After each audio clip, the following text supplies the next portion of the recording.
Scan for Sovi, your AI bestie. I got your back. Parametric second derivatives can be tricky, but we will solve this fast. We need the rate of change for the slope at time equals 1.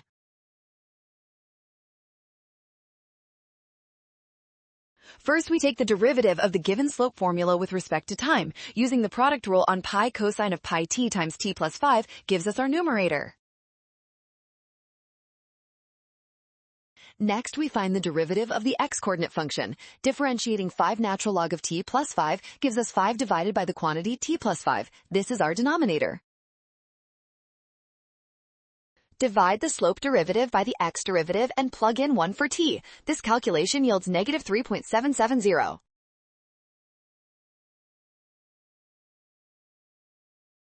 Well done! Option B is correct. Scan the code to learn with Sovi. Watch signs and trust formulas to avoid a rush.